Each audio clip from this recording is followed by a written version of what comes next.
one of the biggest things is like, you do not need all the answers. You have to go through the absolute horrific, bottom of the barrel, deepest, darkest days, because if you don't go through them, you're not allowing yourself to become the best version of you.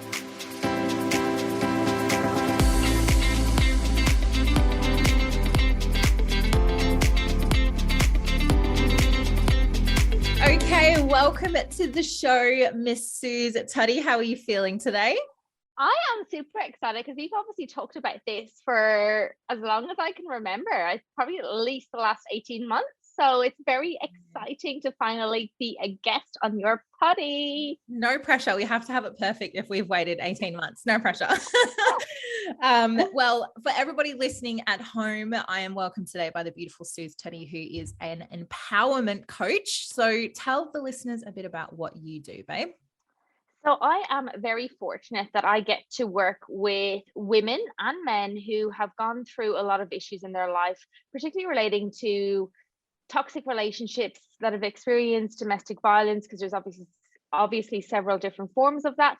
And I also get the opportunity to help people who are building their businesses as well, to create their plans and their flow charts as to how that runs and operates. So I am a gal of many talents. So not only do I have superior coaching skills, I also have a lot of business experience and almost 20 years of sales experience as well. So I've taken a bit from every industry that I've been in, my own personal experiences, and now I'm in a position, thankfully, to the opportunities that I've had, I'm now in a position that I get to use my own experiences and put my own flair to my coaching, my methodology, and to my business as well. So I'm very excited on this new path that I have just embarked on. Yeah, that's beautiful, babe. And just by the way that you talk about your business, it comes from a position of, I'm grateful I get to give back. I'm thankful that I have all this experience to now give back to other women and men. Definitely. And it's something that I actually reflected on. I caught up with a girl who I coached in the former company that I used to work with.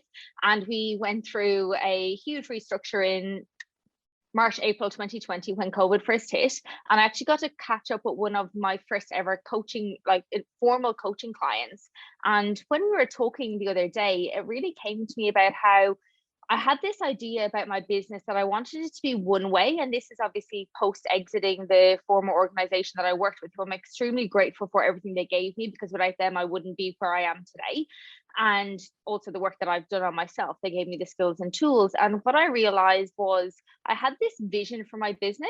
And then the more I talked about it, the more that it wasn't coming back to center for me. So I've now decided that from running a 6-week program, which was my initial concept, I now really only want to go with bespoke coaching. So it's an opportunity where I get to choose who I work with, and they also get to choose me. And the reason that I want to go down the route of bespoke coaching is that there is, and this is with no disrespect to any of the coaches out there, however, having identified lots of niches for others as well, I've now found where my sweet spot is. So it's really in that empowerment space with the experience and skills that I have. It's not just about personal growth and development. I can also do professional. So I really want to work with those that want that opportunity for themselves. And you're definitely right. Like, I really want to give back because it's all about impact. So for me, I do this work because it's what I love. It's what I love what I do. It's my purpose. It's my passion. And also for me, it's the alignment as well. So I get to choose who I work with. And obviously they get to choose if I'm the right fit for them, because it has to be a mutual alignment. And I'm very much tuning back into my spirit side, my holistic side, my gut feeling, all of that, which I had probably been disconnected from for a period of time. And that's just due to a lot of things. I've experienced burnout. I actually just got my blood results yesterday from my iron test, and I'm extremely, extremely low. So I'm at a point now in my life where I'm looking for that sweet spot and the balance of, well, who do I work with, and ensuring that they get the best version of me. And it's even with this podcast, there's a lot of contributing factors that it's only now that we're getting to do it. Yeah. So definitely that whole thing of gratitude, and we obviously do gratitudes as well. So it's really being grateful for our experiences, because they are our greatest lessons. Yeah, 100%. And I know for you, someone that's so in touch with and passionate about giving back, having that personal experience for yourself must be such an important part of your journey. And I know you yourself have had a very challenging past couple of years in a lot of aspects. So you're welcome to kind of talk us through what your journey's been like and why that's been so important to you to now shape that as part of who you are and how you're going to give back. Yeah, most definitely. So for me, it started off, I've actually been married. Unfortunately, that didn't work out due to a number of reasons, which I will get into on another podcast with you, because there's a lot to my story, and I really only want to focus on particular areas with you today. So I was previously married, and unfortunately that didn't work out. I was working fly in, fly out at the time. I then ended up in a relationship, and it wasn't a great experience. Now, the combination of both relationships, so I was with my ex-husband for 10 years or so, or just around the 10-year mark, and then I entered into another relationship, and over time I realized that I wasn't myself in either of those relationships, or I was a shell of who I wanted to be. It's really hard to kind of, I guess, articulate. One of the biggest things that I noticed was that in both relationships, how I communicated was absent. How I articulated my needs was absent. And then therefore it led me into this situation where I've gone through and experienced, obviously going through a divorce, which has obviously been tiring and draining. And then I experienced going through another situation which did involve financial abuse. There was a lot of different things. Think the Tinder swindler without the luxury, even down, and I kid you not, even down to the watch. So I've just wrapped up a lot of things at the moment. And one of the biggest things that I noticed, particularly with the organization that I previously got to work with, was I really got to connect with those who went through domestic violence. Mm-hmm. And there's a huge, I guess, stigma about people feeling and seeing that domestic violence is only physical abuse. However, there's a whole load of different components to it. You've got physical abuse, you've got sexual abuse, you have financial abuse, you've got mental abuse, you've got emotional abuse. So all of those things start to play a huge part in the person that you become. And I went through multiple different combinations of those. So I regained my power.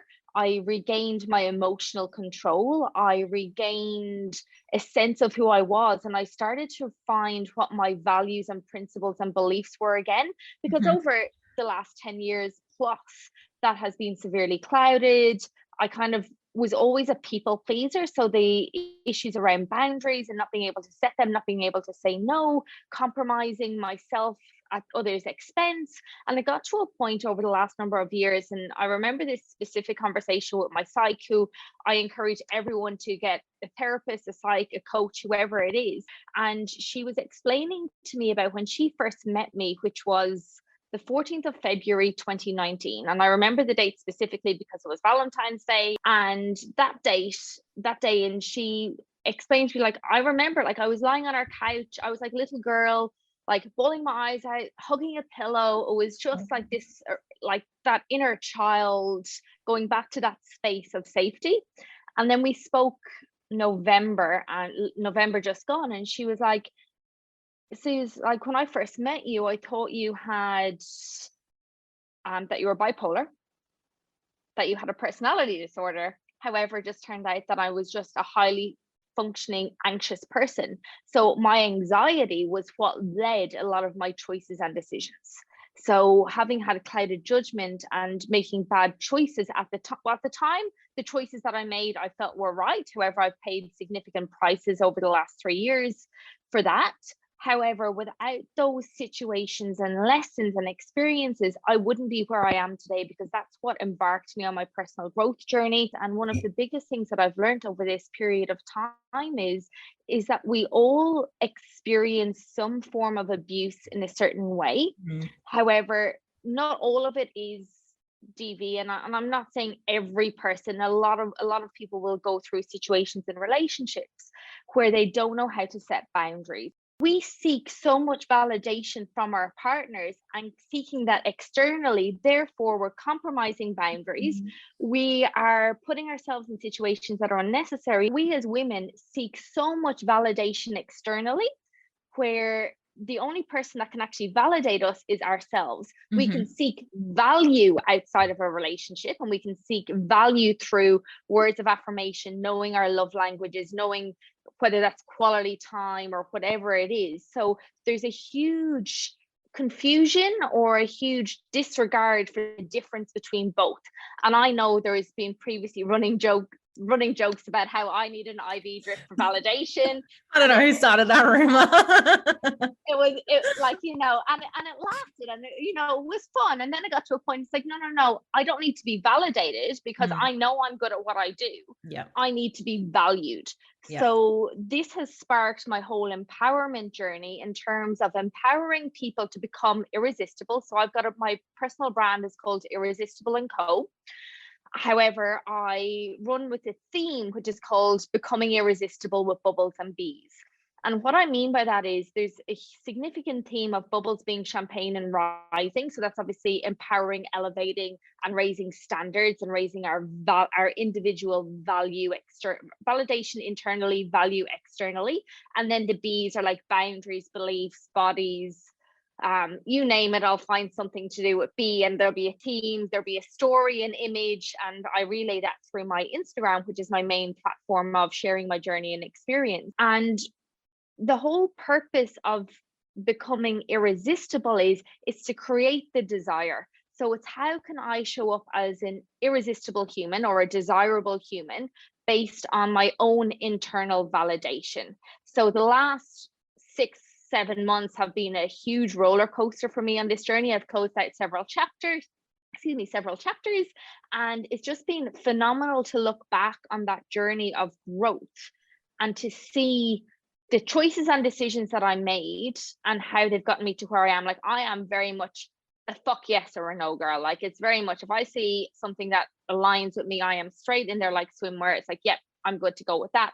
So much so that that's where a lot of my personal growth journey spiraled from.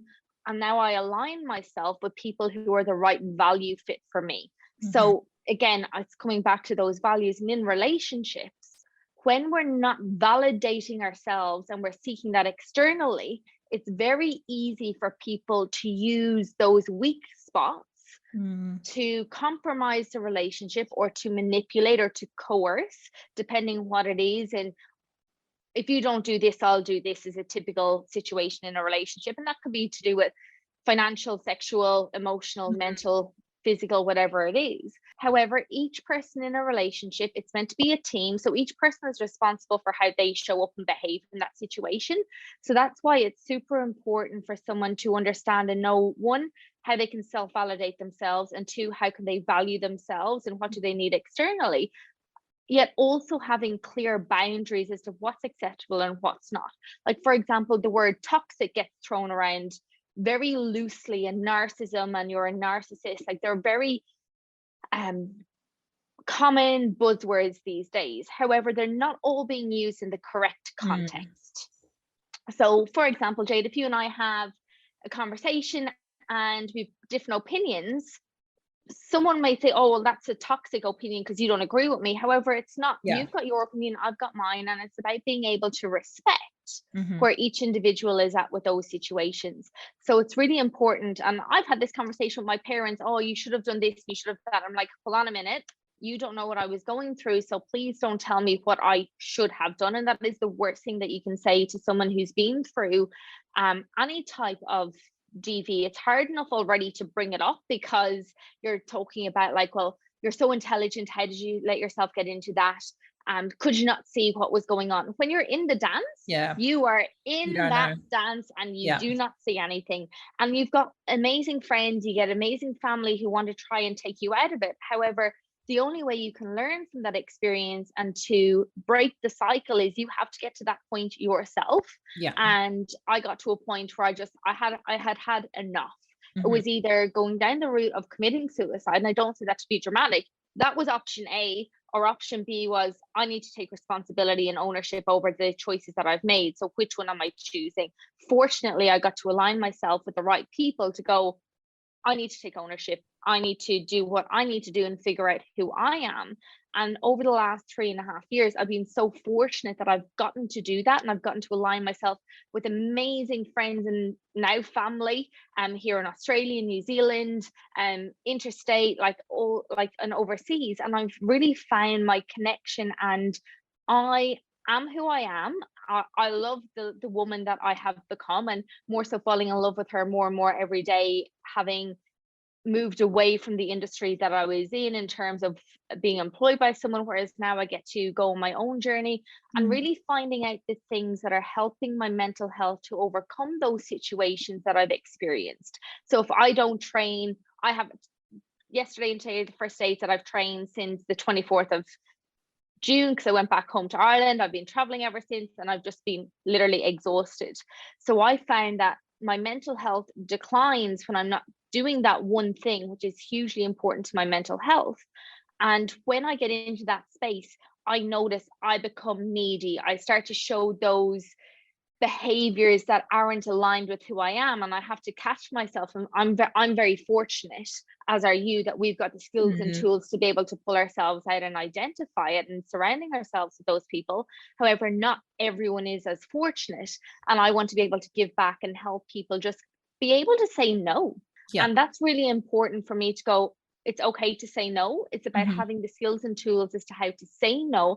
And that can be in a relationship. It can be if you are in a relationship that isn't fantastic, being able to have the communication skills to prevent it from getting to that space of it becoming very toxic, very unhealthy. And again, that's another difference. So you've got a toxic relationship, and then there's being in a relationship with a narcissist. So there are two very different types of relationships, because narcissism is actually a personality disorder. It's actually not used in the psychological world. They try and refrain from using that phrase, whereas being in a toxic relationship is about having the toxic behaviors and patterns. So I want to bring so much awareness where I can through my story.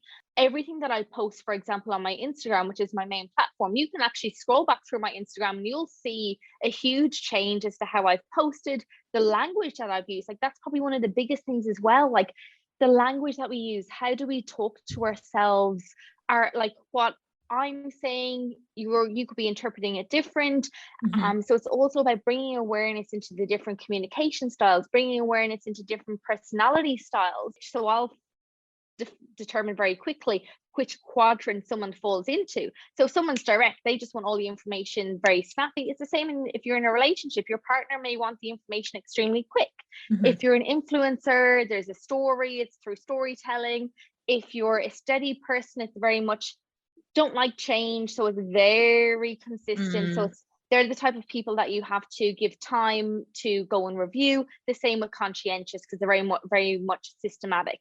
So having the information around that and gone through my own experience and having done other personality profiles, when you've got that information available to you, it gives you that opportunity to, one, validate yourself and go, no, I know that this isn't going to get the best out of me, I know this will. And also it gives you the opportunity to be valued outside, and you can bring that into your relationship. So how I want to empower those that I get to work with is by having those skills and tools and resources available to them. Because if I had have known what my personality type was 10 years ago, if I had have known a lot of what it's that phrase, like, knowing what you know now, what would you do different? And if I had have had all that information, I wouldn't have fallen into the relationships that I did. However, without those relationships, I now wouldn't be where I am today. So having gone from the relationship that didn't serve me, that literally crushed me like Humpty Dumpty, and anyone who's been in this situation will understand, like, when you're in a really horrible relationship, it feels like you've been Humpty Dumpty and you are just splattered all over the floor, and you're like, how am I going to rebuild myself? If I didn't have those experiences, I now wouldn't have been able to impact the lives that I have. It's trusting the process. And when you've got that trust, and especially having come from really bad relationships, you find a whole new level of passion within, you find a whole new purpose. And also it gives you the skills and tools to be able to connect with people on different levels. So when I look back at the organization that I worked with, literally, I'd say at least 5 to 10 conversations a week. And you were very fortunate that you got to hear some of them. Were all about people who've been in bad relationships because they didn't understand boundaries. Yeah. So I know I've kind of gone a long way around it, but all these things are important in forming boundaries. However, it's also really important to do a life audit, like audit your friends, audit your family members, like how they communicate to you, how do they make you feel after an interaction? Because if they're not making you feel good, well, you need to look at, how can I change how I show up? Do I need to take time for that? Because a lot of relationships, when we fall into ones that don't serve us, especially on that DV level, and you're experiencing any of those situations, you really have to kind of stop and look at who you're surrounding yourself with, and where have you seen these patterns and behaviors come from? Because our belief systems and our value systems are what we've seen from our parents or close friends, our grandparents. Today, yes, I'm in, like, don't be fooled, I am in a great space today. However, like everyone, like, I go through those lows, I cry. The biggest thing that I've learned as well recently is, and it's been said to me multiple times, is to allow myself to have those feelings. So I've gone through all the motions, and even though those situations are pretty much done and dusted, over the last 18 months, I've been working very hard on myself to be able to create the space to allow someone in that meets me where I'm at, and where I can meet them where they're at as well, and if needs be, the compromise. However, in order for me to really show up as the best version of me, I still need to go through those emotions. I still need to feel those things.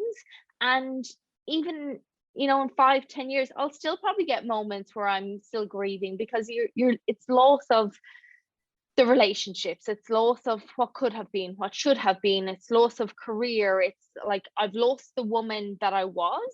And at the moment, I'm not just grieving a couple of things, I'm grieving everything that the last 3.5 years has given me through the connections that I've had as well. So I need to go through that process of grief to now allow myself to level up, to become a higher frequency and vibration, to serve at a higher level. And it's all these things. It's the Steve Jobs quote, you can only join the dots when you look back.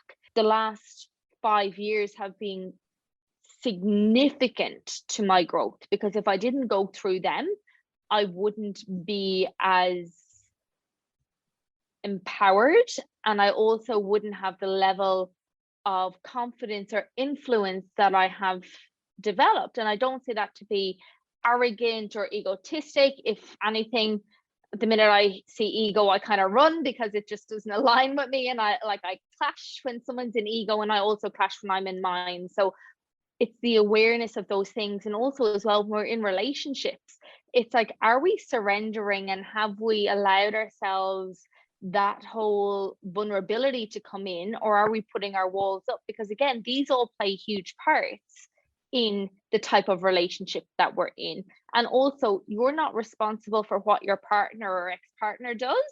That's their responsibility. We're not responsible for fixing anyone. The only person that we can fix is ourselves. And that means that we make a choice to choose to be better, or to choose to stay on the hamster wheel. Yeah, wow.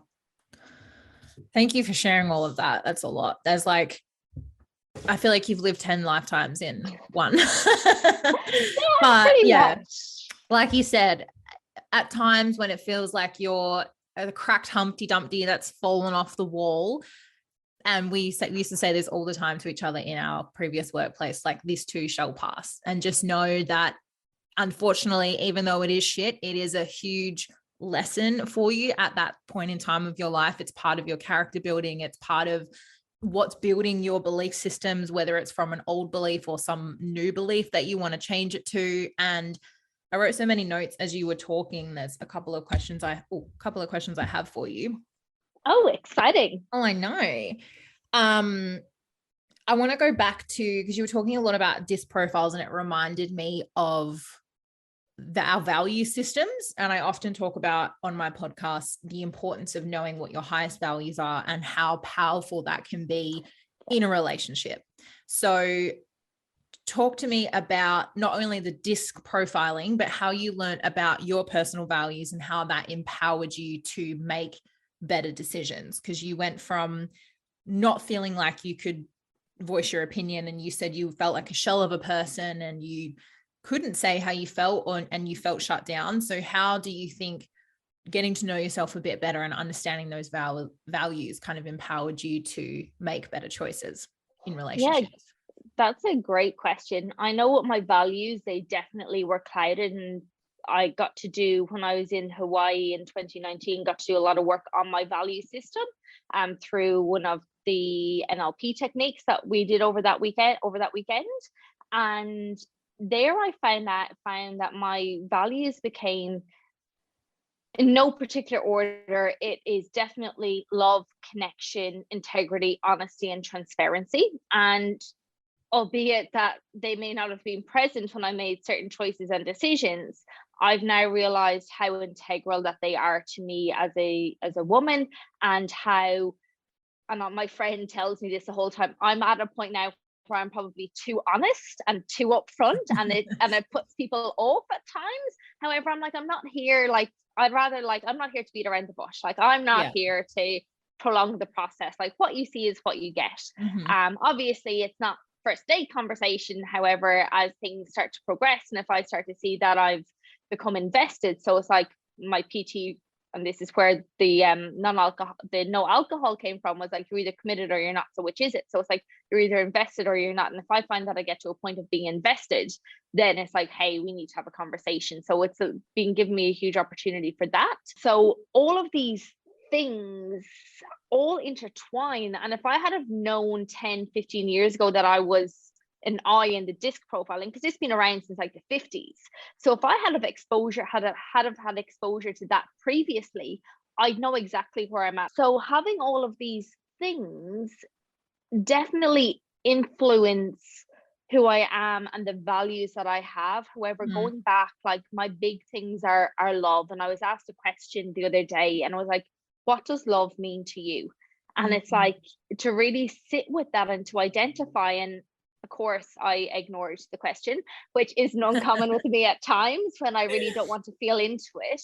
However, I was having a conversation with a friend on Sunday, and we were talking about relationships. And I said, well, do you love the woman that you are? And that was all that I needed to go internally. And that was all that I needed to identify, well, what does love mean to me? Because when you know what love means to you, and when you form your connection with someone, friendship, family, intimate, whatever it is, those things come hand in hand. And that's probably one of the biggest things as well, is the self-awareness, knowing about these different personality types, knowing how to engage and how to have those conversations.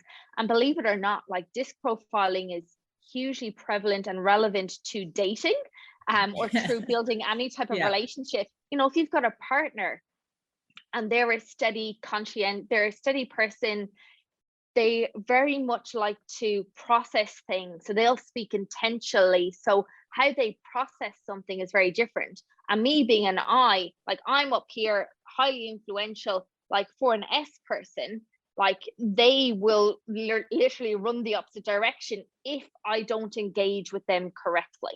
So it's also being very clear on that. If I'm talking to someone that's very decisive, very direct, it's like, okay, you need this, this, and this information. Whereas I's, S's, and C's need all the information. An S and a C, they will never, like, give you decisions on the spot. Well, if you're in intimate relationships, it may be a bit different, because you've built that relationship and that rapport and the awareness is there.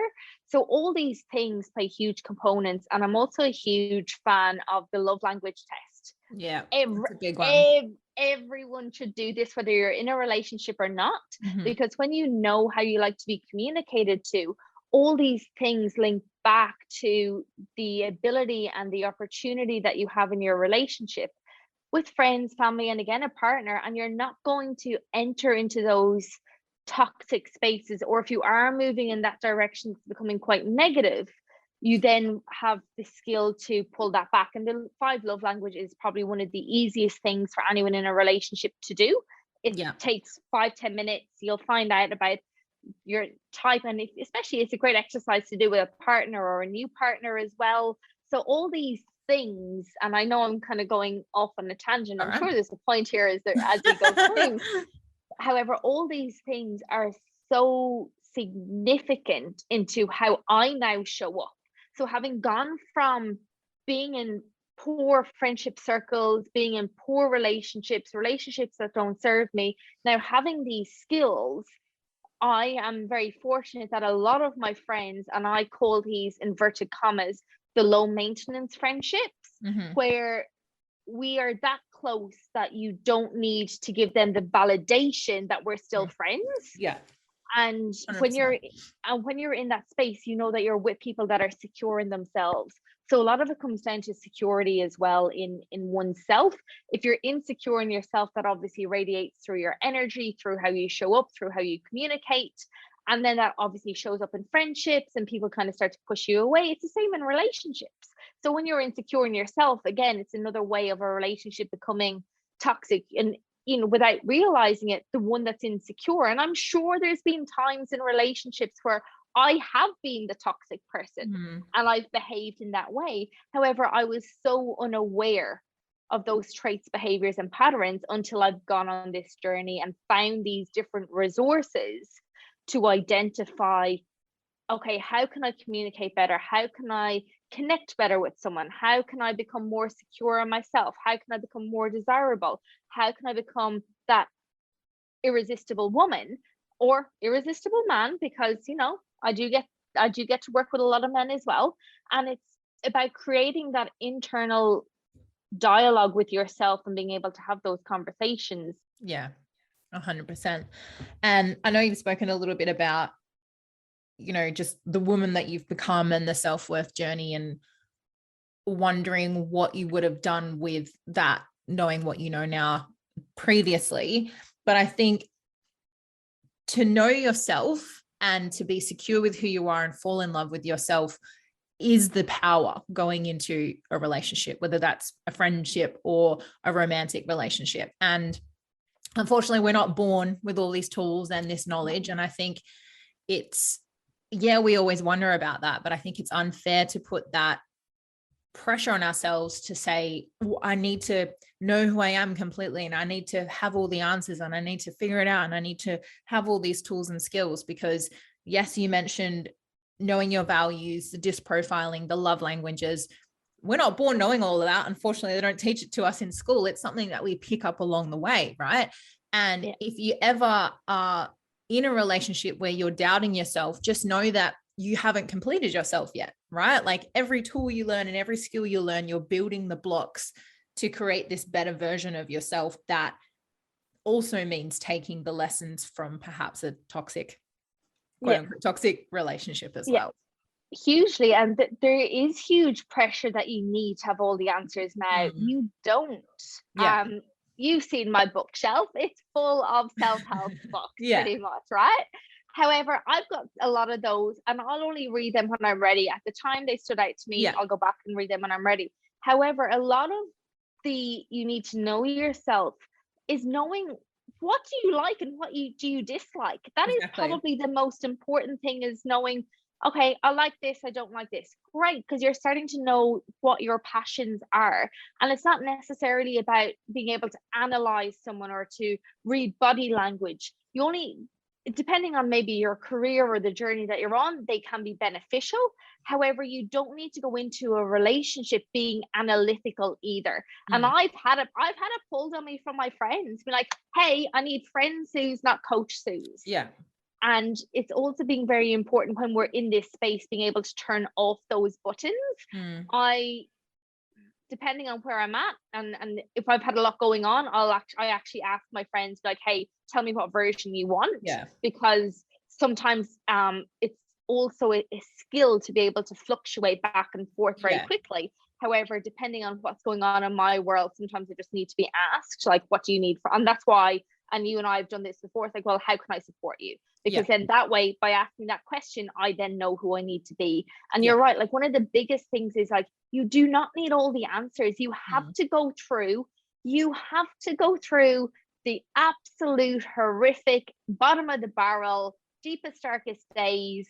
Because if you don't go through them, you're not allowing yourself to become the best version of you. And, you know, we talk about like self-love and self-care.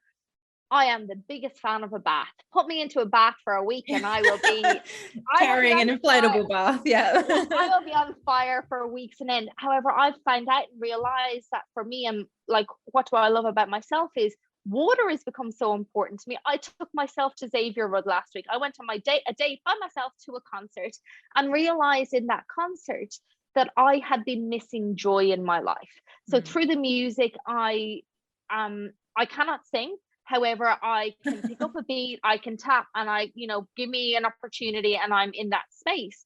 And I realized that music resonates with water. We're water. I live in South Perth. I'm looking out at the river now. I go to the ocean quite a lot. I love sunsets. All those things are forms of self-care, and self-care and self-love is doing the smallest little thing. I might even just be sitting in bed drinking a hot cup of tea. Like, there's simple little like they don't have to be these big exorbitant things that you do. However, it's also knowing that it's okay that you don't have the answer yet.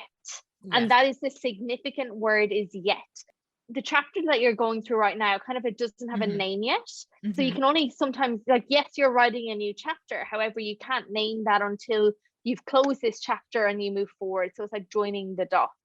And I think that's also something for people who are getting into relationships to be aware of, or who are already in relationships, is don't go in looking for the answers. You find the answer within. And just excuse me one moment, because there's a post that or an image that I posted the other day, and it's from one of my favorite authors from a book called The One Thing. Anyone who's coached with me knows the significance of that. I absolutely that's going to be on your grave when you're buried, is The One Thing. Literally, life is a question, and how we live it is our answer. So life is a question, and how we live it is our answer. And I watched Marry Me when I was flying back from New Zealand, and there was a question in there, or there's a quote in there, and that's with a movie by J-Lo, and there's a quote in there about how the answer is within. And you got to be patient with yourself. Patience is the key. Patient is something I'm not. I want all the answers now. Being patient is something I have struggled with. However, I'm definitely getting better at practicing patience. I actually want to get a tattoo of patience is power just here as a reminder, because it really is about patience. You have to sit in the uncomfortable. You have to sit in that space to get the answers. And, I've taken a bit of a break off social media. If anyone messages me at the moment, I'll respond, but I'm not active at the moment, because I'm like, I need that mental space at the moment. And not ideal when you're just starting up your own business. However, I'm like, well, hey, I got this. There's no rules. It'll figure itself out. And it's that whole thing of patience. And when you're in relationships as well, you argue for the limitation. The quote, if you argue with your limitations, you get to keep them. So that quote. So like, if you're in a relationship and your partner isn't, or your friend, and they're showing up in a particular way, like, unless you actually address it, you're enabling that, because you're not stopping it. So it's really about having the power and confidence to be able to go, hold on a minute, hey, like, honey, really don't agree. Like, I appreciate everything that you do for me. However, I don't like, or this makes me feel, or I value when you do this. It's really important to just have those small little communication skills, because they can be the difference in you staying in that relationship and turning it around. And that's what it's all about, whether it's those friendships, all of those things. And, it's just such an interesting space. And you're right, like, again, cannot emphasize enough how important it is that you don't need all the answers. You have to be patient. You have to go through the storm. You have to weather that storm to get the answers. And I think like we've shared so much today. And I think the main point Susan and I are trying to drive home, and just to summarize, is it's going to be a fucking tough journey, right? But the only thing that matters is your relationship with yourself. And at times that may seem like it's out of touch. It's too far away. You can't even see it coming. Is it within my reach? Yes, it is. You're just not where you need to be right now. And in order to get to that point of feeling confident, in feeling assertive and sticking up for yourself and setting healthy boundaries, and the importance of self-care, everything that Suz has shared, is teaching yourself. Go to personal development seminars, read books, listen to podcasts. All it is, and remember, we talked about building up those building blocks of skills and lessons and everything to build your character, to build your self-worth. It takes time, it takes effort, but that you deserve that effort and time. And you have to put yourself first. If you expect to have a beautiful relationship with others, you have to take the time to put the relationship with yourself first. And yeah, I just want to say thanks so much for coming on the show today, babe. I think you've shared massive value and huge takeaway for the girls. Do you want to let the girls know where they can find you? Of course. I've got one last quote for them, which is, you're exactly where you need to be in this exact moment in time. Yeah. So each and every one of us is exactly where we need to be. And it's a process and it's a journey. So don't rush it, and do not try and shortcut it. For anyone who wants to follow me and find me where I'm at, you can go over to my Instagram. It's probably the best place where you will find me. And my handle is Suz Tutty Empowerment Coach. So I'm sure Jade will pop that in one of the links as well, because it is an unusual spelling, as my surname and how I pronounce my name. And then from there, you've got my link tree and everything in there. So you can find me on Instagram and Facebook as well. And thank you so much. It's been absolutely amazing being on your podcast. Thank you so much for coming, babe. Enjoy the rest of your day. You too.